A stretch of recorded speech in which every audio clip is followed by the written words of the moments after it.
right, let's get started. So, we got this. One more lecture before break. We got this. So today's all live coding example. Well, I'll do that spiel in a second when we get there. But just a reminder, we have deadlines coming up tonight. So task 3, this is the big scary one. Just a reminder, anyone who's still on task 3, tonight is that final deadline. You have to get that done by tonight, by midnight tonight, or else that's it, F in the course. So be sure you're working on that. Be sure you're taking that as seriously as it needs to be, because that's do or die. These final deadlines are do or die. And just a reminder of why that is. If you're this far behind, this task 3 is linked list content. That was a long time ago. Well, you've had 4 weeks to do that. If you're 4 weeks behind in the course, I guess 3 weeks behind because you have 1 week to do the assignment is fair. But 3 weeks behind, at that point, I'll say highly unlikely. I'll be careful with the way I word it. Highly unlikely that anyone would be able to catch up from that. So at that point, it's more of a put you out of your misery thing. Like just cut your losses, prepare for next semester if you're going to retake the course. I assume that doesn't apply to probably at most one of you in the room, because anybody who's in that situation probably didn't show up today. So probably wasting my breath. But just to make sure that I can say that I said it, I wanted to make sure I said it. And those of you who are on track, on task for things, task 4 expected coming up. Okay, so binary tree examples. Let's do this. Why did that?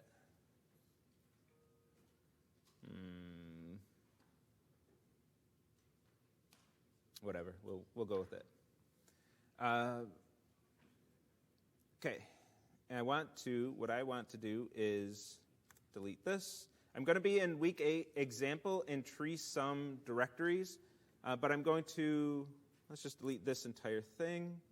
But I'm going to delete the code and come up with something that it'll be similar to what's in the repo, but it won't exactly be the same stuff. I'll do different things each time. So let's do some live coding. That's what we're doing today. So with live coding, we haven't had too many of these lectures this semester yet. So just a reminder, when I'm doing live coding, I'm open to suggestions. What I do is I have ideas in my head of what I think will help you with what you need to do in the course. It may or may not be. I might just be completely off base and it won't be what actually helps you. So if there's something that will help you more, feel free to ask questions. I'll be watching chat as always. Feel free to say, I'm really struggling with this thing on the homework or whatever. I'm fine pivoting and going into that. And Paul today, in all 3 of his lectures, he did memory diagrams, and he did 3 different memory diagrams in all of them. If you're looking to practice specifically for the quiz, I did my 1 memory diagram with trees on Monday, and there's no new concept for trees in the memory diagram. So in my opinion, I think that was sufficient. But if you do want to study for the quiz coming up after break, if you want to study for that quiz, the next quiz, today's Paul's lectures, sections A, C, and E, those lectures have tons and tons of memory diagram examples. He did it in a different way in all 3 lectures, so lots of resources, lots of content to be able to get that practice as well. So with that, if there are no questions, again, I'll keep my eye on chat, but if there are no questions left to my own devices, I want to create a BST and show BST usage of how to sort using one of these things. So what we want to sort is going to be the big question, and I want to sort, we did get to week 7. What's the difference between player in 4 and 7? Player in 4 didn't really have anything. Player in 7. On test 5, my testing utility fails everything except the rating check. When I check ratings right after comparing songs, but when I don't, it passes every check except ratings. I'm doing it in order traversal, and it should work. Any idea why Autolab is doing this? That's going to be more of an office hour question, or come talk to me after lecture. But that sounds like it's not going to be something that applies to everyone. And I don't really have a quick answer for you. Fails everything except rating check. I don't know what rating check is. Testing utility, but an in-order traversal by tests. Oh, you do in-order. You do a traversal for that one. I mean, are you checking the ratings? That's the only thing I can think of. If it's passing everything except check ratings, are you checking the ratings? That's the obvious answer. When you're at a node and you're comparing two songs, are you checking that linked list of ratings of the songs? Because it sounds like you're not. That's my guess off the top of my head. But we can talk outside of lecture as well. So what I want to do here is do something that I mentioned in class a few times, but we never really got to do an example of. Let's do 100 max HP. What I want to do is sort some... Let's do, I guess, health potions is what the example was. But let's make sure we have the methods to be able to do this. Okay. Let's do weapons just because the example in the repo does health potions. I want to sort any number of weapons based on their distance to a specific player. So I want a BST. So a BST of weapons, a week 7 weapon,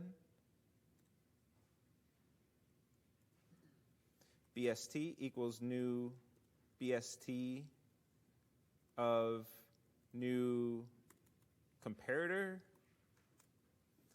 And if anybody, I use shortcuts. I should explain what I'm doing there. My BST wasn't imported. I don't know what it is on Windows, but Option Enter gives me the auto import, just imports it for me. Or you can like right click it and do it that way too. It's fine. And I don't have a comparator, so I'm going to leave this blank for now. Then I'm going to do bst.insert new weapon.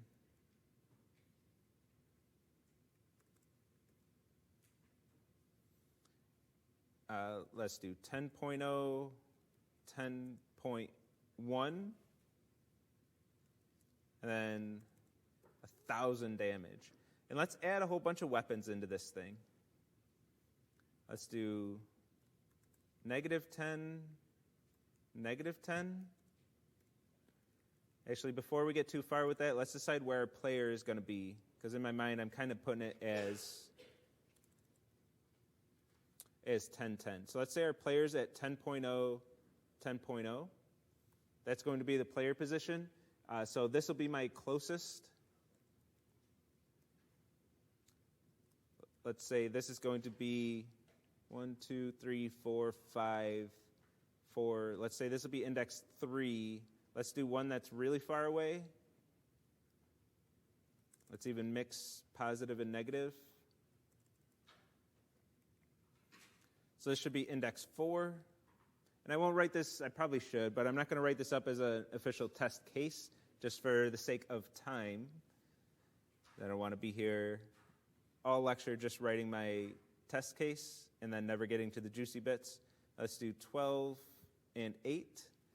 Let's say this is going to be index 1, and we'll put this in between 1 and 3, so something like 15.0 and 10.0 should be fine, right? This diagonal from 1010, like 2, 3, yeah, should be good. And this should be the order. When I check this BST dot,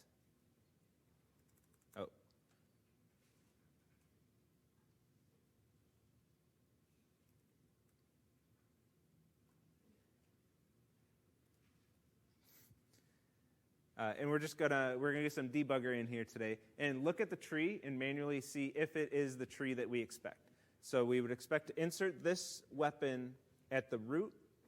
This weapon is going to the, let's say we want the closest one to be the first in the in-order traversal. Oh yeah, let's do an in-order traversal. What am I thinking? BST dot get root dot in order traversal of bst.root. We have this set up a little awkward, bst.getRoot, but we're going to follow the setup. And the in order traversal should be printing to the screen. No, it's going to be our toString. So let's print this to the screen. And let's make sure our weapon class has a good toString method so we actually see the output. Weapon damage. Let's modify this. Oh, my goodness. We're going to do this. Super.toString, and then weapon damage. That's fine. We're going to make it through. Last day before break. We got this. So we'll print that out. I don't need my debug line anymore, but doing a breakpoint will still be helpful so we can get some debugging still. Actually, let me do my debug line right here so I can set a breakpoint. Okay, so this is what we expect is for this order. So this is going to be the root. This is going to be further away, so this is going to go to the right. This is going to be further away than both of these, so it'll be to the right and to the right. This is going to go to the right. Oh, I set this up so weird. To the right of the root and then to the left of this node. And this one will be to the right of the root, to the left of that node, and then to the right of this node. So we should see something like, let me draw this tree just so we have this set up. 3, nothing to the left of the root. I probably should have thought about the structure of a tree a little bit more before I inserted these, but that's fine. And then 2 is going to go right here to the right of 1. So this should be our final tree. That's what we would expect. So we'll go into the debugger once we build this and make sure this is the tree that we get. What we need to do here, so this is building a BST. For your homework, the parallel would be, this would be a BST of songs, and when we're inserting songs, making sure they're inserted in the right order. This is our usage. Create the BST. The important thing here is that you can use the BST class as is. There's no need for you to go into the BST class and change anything. Just use the one we gave you in lecture. This is one case where you can go to BST, copy, go into your code, paste. Just grab this entire thing, the entire BST that we did in lecture. It's all fair game for you to use. The assignment is not recreating a BST. The assignment is using a BST to get some task done. So just use this one. You have the insert method is going to be the one that you want, and then you'll have to do the traversal yourself because you won't be able to do this. This one is converting everything to a string, but that's not really what you want. You don't want to convert everything to a string. You want to create a linked list with all of the values. So it's going to be a bit different there. That's the one that you have to write is the traversal. How do I traverse this thing and create a linked list based on it? That's where the actual difficulty is, not in recreating a BST, but in traversing that tree and creating a list based on it. So this is our BST usage. That is part of the assignment 2. Creating a BST, adding things into it, and then working with the root of that BST and traversing that tree that happens to be a BST. But we need a comparator. So how are we going to compare these things? We'll need a few things here. I'm going to go to new class. You're all used to that. And distance to player comparator. Sure, nice descriptive name. Doesn't say what it's sorting, but we'll figure it out. Extends. This is going to extend a comparator, comparable, comparator. I wonder if that's a mistake y'all make, that some of you make. Since I almost did it, of course it's a 2-second mistake for me, but that could be hours of debugging if you don't see what's happening. If I'm using autocomplete, which is one of my always cautions, I haven't said it much this semester, but it's fine if you know how to use the tool of an IDE and it's doing some things for you. As long as you know what it's doing and you know that it's doing the right thing, it can save you a lot of time. But if you don't, And the same applies for like AI assistants, which you shouldn't be using at all in an academic setting anyway. But for AI assistants, same thing. You need to know what it's doing, because if you don't, it's going to end up costing you tons and tons of time. So here, the first thing that it suggested was comparable, which is just wrong, just complete wrong. But I would do comparable of weapon.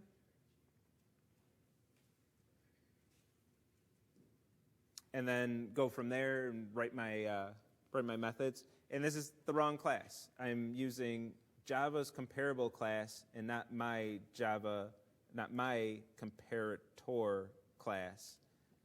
I need to use my comparator class, so that's the one that's expected. So I got the wrong import, fixed it right away, no big deal. And then I want to override. I wonder, just because I'm curious now, comparable.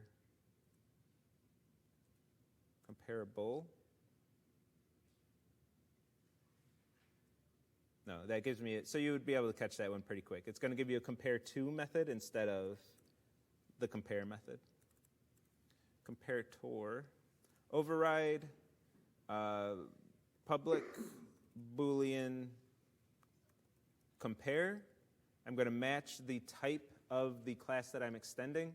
Weapon 1, weapon 2. And I don't know. I don't know how to write this one yet, so I'm going to stub this out and just say return false. Give me a warning. What's it saying? It's identical to super method. Yeah, it is. And I want to compare these two weapons compared to their distance to a player. So I'm going to write a helper method like we did last time. I can make this private because nobody else needs this method. Return a double. I'm just going to call it distance. And distance from a weapon to a player.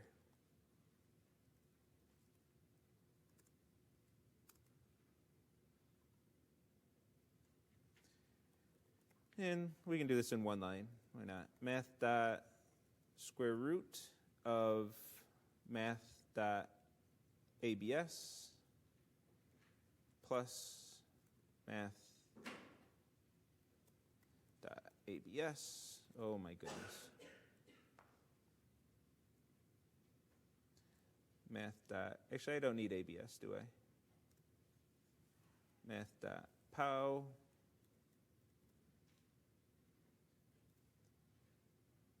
We'll get through the boring stuff here. You all know how to do this stuff.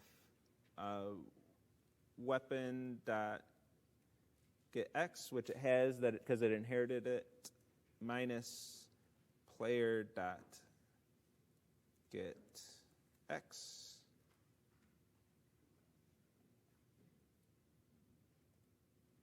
And same thing for Y. Split this into 2 lines so I can see everything. And there we go. So that's computing the distance between a weapon and a player. The problem is, what do I put here? I don't have a reference to a player here. So I can sort based on these values in decreasing order. So I need to do less than. I'm going to do distance. I'm going to fill in the parts that I know.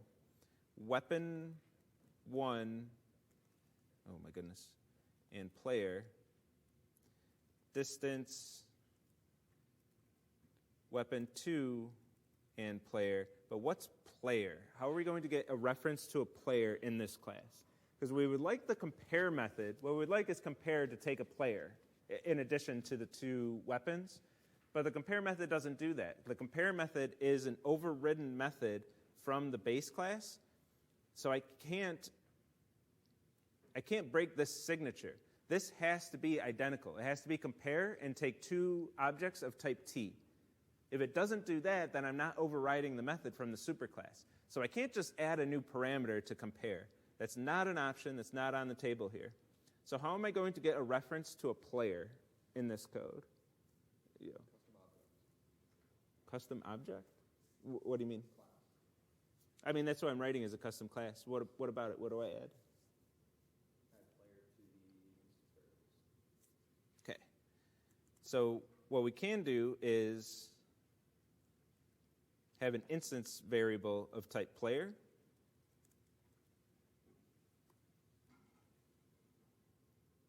And what else do we do with that?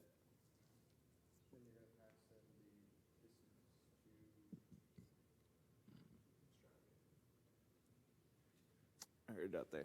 Constructor. When we're writing these comparators, we're extending comparator, which when we extend comparator, what that means is we have to override that compare method, but it doesn't restrict us at all. We still have a full-blown class, and we can do all of our class stuff that we want. That includes instance variables, that includes constructor, that includes constructors. So we're going to take that player, reference to a player in the constructor. So we're going to say player. I'm going to purposely reuse my variable name, so I have to be careful with things. And then this dot player equals player. I saw, and the reason I say it, just in office hours the other day, I saw this is the code, which seems, at the surface it doesn't seem so bad. But what this does is completely breaks the code, and they were getting null pointer exceptions. And it was a silly mistake. Once I'm like, is that constructor right? They were like, oh, dang it. It was just a silly mistake. But I'm going to reuse my variable name just to drive that point home. This dot player is different than player if you're reusing variable names. If you're not reusing variable names, something like this, then this code is identical to this code. And IntelliJ will help you out. If this is purple, it's an instance variable.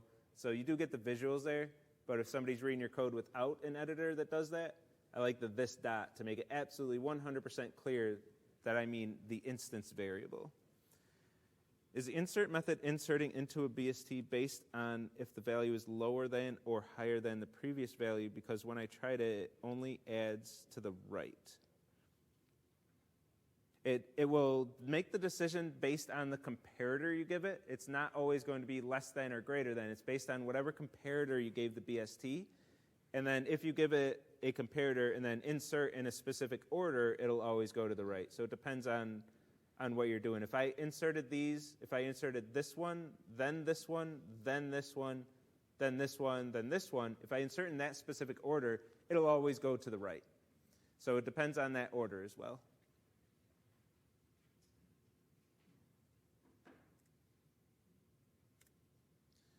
Okay, and my comparator's done.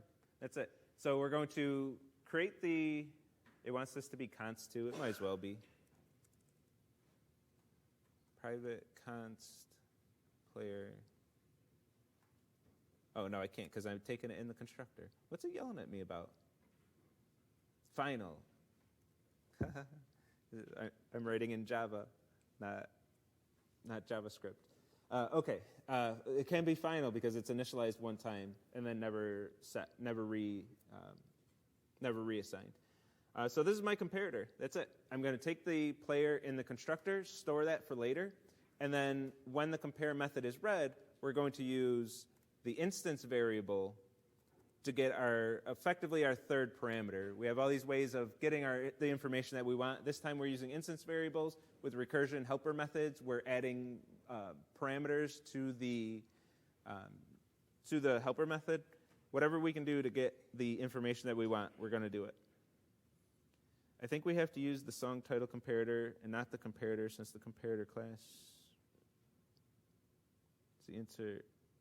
Oh, yeah, if you're just using the comparator class, yeah. Can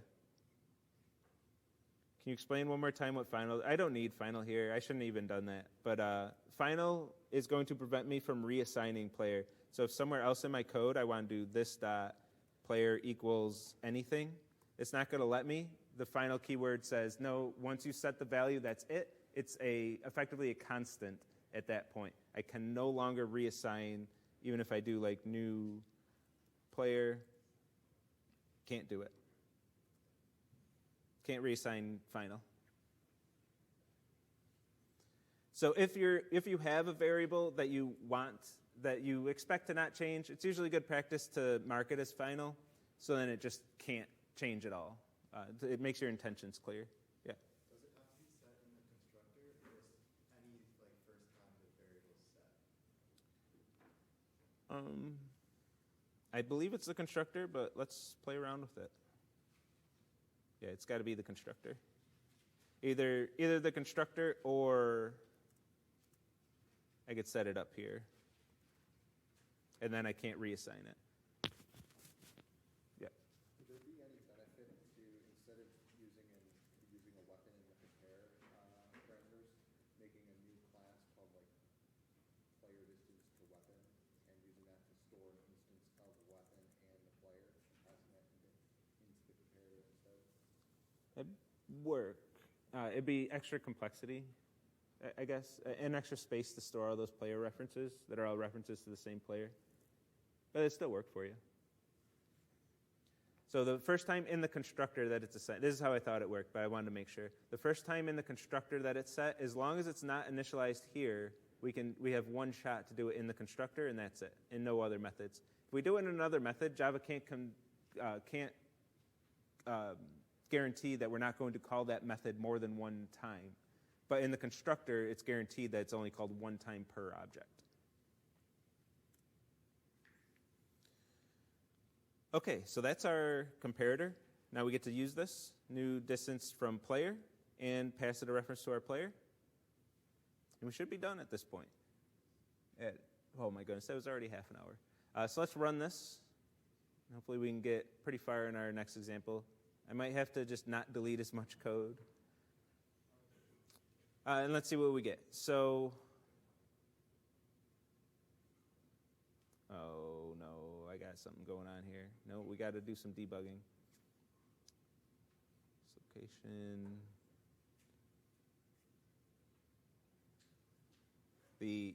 This is where I change code during lecture, and I never unchange it. So I'm not calling the superclass constructor explicitly. This is where we were playing around. I remember when we did this. I got rid of the constructor entirely. I was talking about default constructors, and I left the code broken and just didn't fix it. So let's call the superclass constructor with x location, y location. X lock, y lock. Rerun this. Do the same thing, fix this, which is capital L's for some reason. The other one was lowercase l's. Oh my goodness.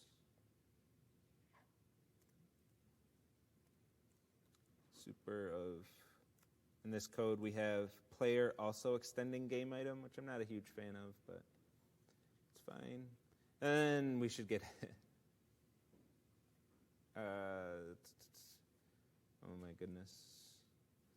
This example is not going to go the way I want it to, is it?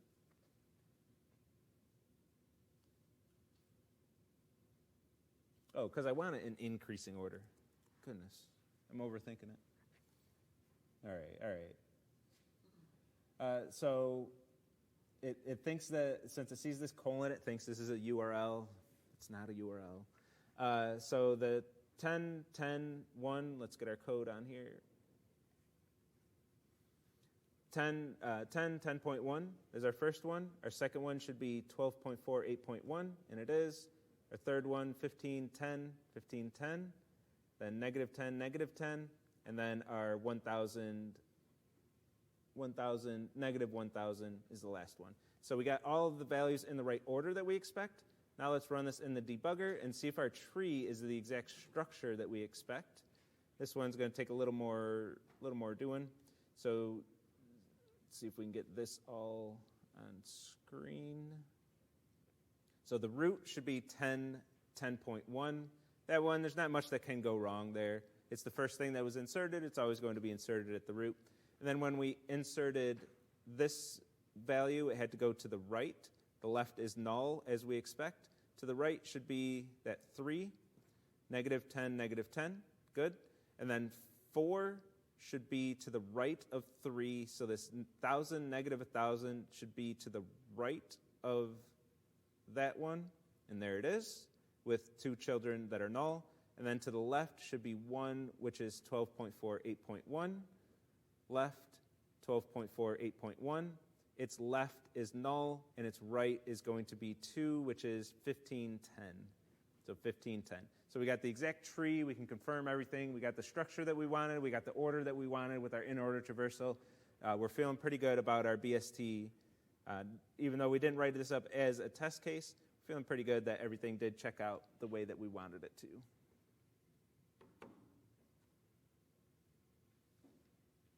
Okay, I got to get on to this next one. I think I'm going to reuse the tests. I'm not going to have time to create the trees, so let me just explain what I'm doing here.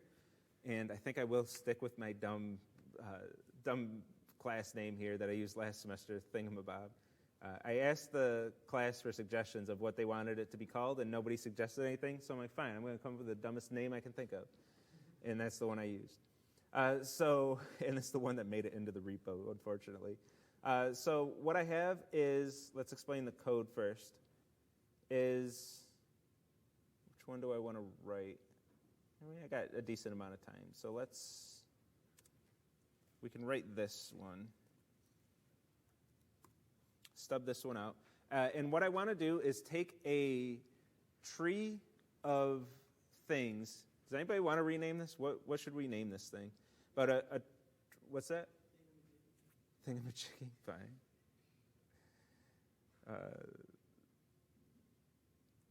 Thingamajiggy. Probably should have capitalized the J, maybe? I don't know. So we have this thingamajiggy, which has a number in it. And what I want to do is take a tree of thingamajiggies and sum up all of the numbers of all of the values in the entire tree. So I have a tree, and I want to do this example specifically because we have a tree of some custom object, and we want to do something with a specific instance variable of the objects of this tree. This is more closer to what you have to do in your homework. You have a tree of songs, and you want to navigate that tree of songs and take those objects and put them into a linked list and then return that. Actually, now that I think about it, you don't even have to go down to the instance variables in that. But I wanted to give some example that's not integer. So we have some example that is something, a thingamajiggy. And I want to return the sum of those. So my test cases, thingamajiggy is just a plain object, by the way. It has two instance variables. One's a double, one's a string, a constructor to initialize them both, and then getters and setters for those. The class doesn't actually do anything. It's just a container for a string and a double. And then my tests, let's take a look at these things. I'm creating my trees manually. If you are testing, so I don't actually require any testing of trees, specifically because it's kind of a pain. It's just so tedious. But I do still recommend writing tests for your utility method. It will definitely help you debug that one if you have any bugs in your utility method.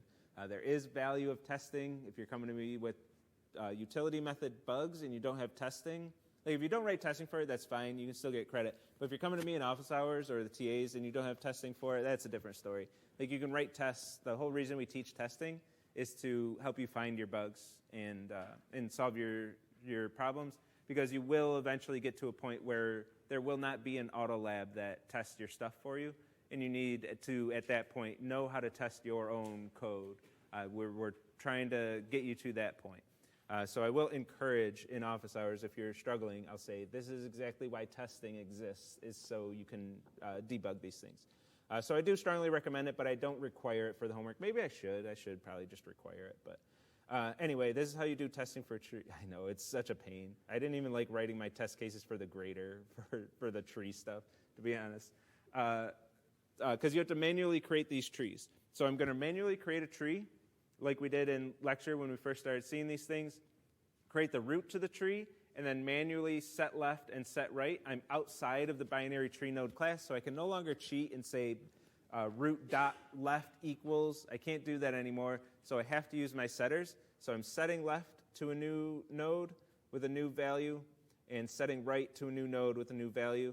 I'm going to call my tree sum, get my expected, which is the sum of these values, and then assert that those things are equal within something that gets rid of my double truncation errors. And then just keep doing it. If I create a tree, set left and set right, and then to go down the tree a bit, like when we insert this last one, I'm starting at the root, and I'm navigating with my getters, getting the right child, getting the left child of the right child, and then setting the left child. Let's do this one in the debugger, actually, because there's a lot going on here. So when I have my tree, I have my tree that has 0 and empty string. So 0 and empty string is the value at this root of the tree. And I'm going to set its left and right manually. So set left should have 99.5 in empty string. And its right, I set right to 100 in empty string. So its right node should have, definitely clicked the wrong one there. Its right node will have 100 in empty string. So by the time I get to the bottom here, I'm doing the tree. Let's collapse this. The tree dot get right, which means I'm at this node, and then get left, which means I'm at this node, and then set left. I'm setting its left equal to a new node with negative 10,000 in empty string. So this left right here, which is currently null, I'm going to replace that with a new binary tree node with negative 1,000.9 in empty string. And I'm going to do step over, or else I'm going to get into the constructors here and all the setters and getters. So I'm going to step over to skip this whole line, and I'll see that set left happened, and now that left is a node that I expect it to be with negative 1,000.9 and then empty string.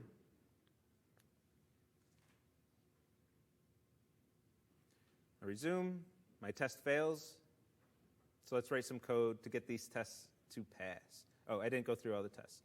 And then my edge cases. I'm always going to think of my edge cases. If I'm testing with a tree with just a single node, I want to make sure I handle that, make sure it doesn't assume that there's a left or right child to the root. Have one where the sum is 0 and it's a single node. And then our good old null. What if the tree is completely empty? Since null does have meaning when we're using these node-based data structures, we want to check for null, we want to test for null, make sure everything happens the right way. And for our purposes here, we're going to say that null input, if the tree is empty, the sum should be 0.0. Again, the homework assignments, I'll always say, if the data structure is empty, this is your thing. I'm basically saying, you better write a test case for this edge case and handle it in your code. And then a different way of creating a tree. This, see if I can get this formatted a little different here. New binary tree node. I don't know if this is worth the effort, but it's not going to be worth the effort. But I have a binary tree node, and if I look at the constructor, it's going to be the entire thing here. So this is the value at the root, and then the next argument is going to be the left node. So left is this thing all the way up until this closing parenthesis. So the left node has a value of thingamajiggy 2, and a left node with thingamajiggy 3, and a left node of thingamajiggy 4, and then that one's a leaf, and then the right nodes are all null for this. So I'm creating a tree that has just right child, right child, right child. If we look at this in the debugger, get rid of my other breakpoint that's going to hit. Oh, because I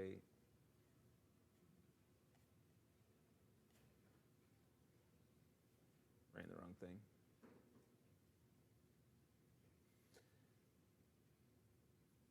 Oh, come on. Did I not set a, I didn't set a breakpoint. Well, that'll do it. And if we look at this tree, we should be able to confirm that. It'll have left node, or left child, left child, left child, and that's it. Just everything goes to the left in that one. So we manually created it, but we did it all in one line instead of multiple lines. I think it's a little harder to read, especially when I don't have things lined up exactly. If you play around with the indentation, you can get it nice and pretty, but you can do it all in one line if you want. Okay, so these test cases fail. Stop all these, run. Actually, they don't all fail. I do pass 2 of them, the 2 that are expecting 0.0, so go us. Hey, that's, what, 33%? Yeah, good enough. Okay, so let's actually do this thing. Let's traverse this tree. for this example, we want to sum up all of the numbers of each thingamajiggy, which is not going to be dependent on the type of traversal. I just need a traversal. If I do in order, post order, pre-order, all of them visit every node exactly once, and that's all I'm really after here. I want to keep a sum total of all of the nodes' values. So let's do that. First thing, I have a node-based data structure. You give me a tree. First thing I want to say is that tree null? If it's null, I want to return 0.0. I know what to do with an empty tree. Just return 0.0. If the tree is not empty, now I have some extra work to do. I want to do some thinking. I want to make my recursive calls and visit this node. So I want to keep a sum total. I'm going to double sum equals 0.0 is fine. Actually, let's initialize this right to tree dot. I want to get the value of this node. So I'm going to get the value. And then I'm specifically summing up the numbers, the number instance variables. So I have the instance variable number. I want to get the value of that number. So that's my beginning to the sum. And then I want to add up the answers to my recursive calls. So sum, I'm going to be a little cheeky about this. Sum plus equals tree sum. I'm going to make my recursive call. Tree dot get left. Make my recursive call to the left and add that to my sum total. Tree sum this call should return the sum of all of the values in the entire left subtree. We're going to do the same thing to the right and return sum.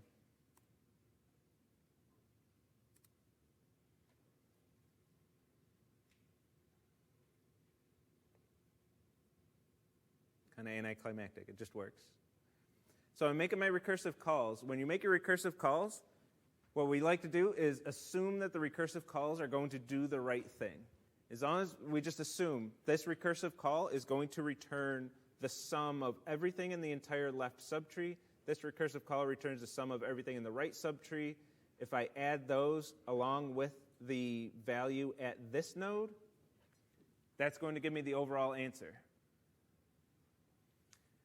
That coupled with our base case. So a lot of these recursive calls are going to get null. Get left and get right will very often return null. So when we get into the recursive call, we're checking for null, and if it's null, we're returning 0 right away. So we still have our null checks of every single node in the tree. We're doing it as the first line of the recursive call. So by design, we are calling this with an input of null very often, and then checking if we got an input of null, then just return nothing. We can do that another way. We can say if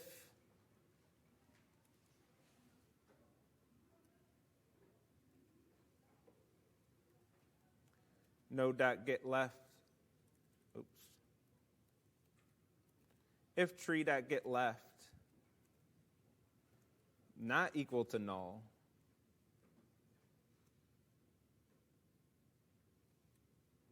then make the call. So you might see something like this.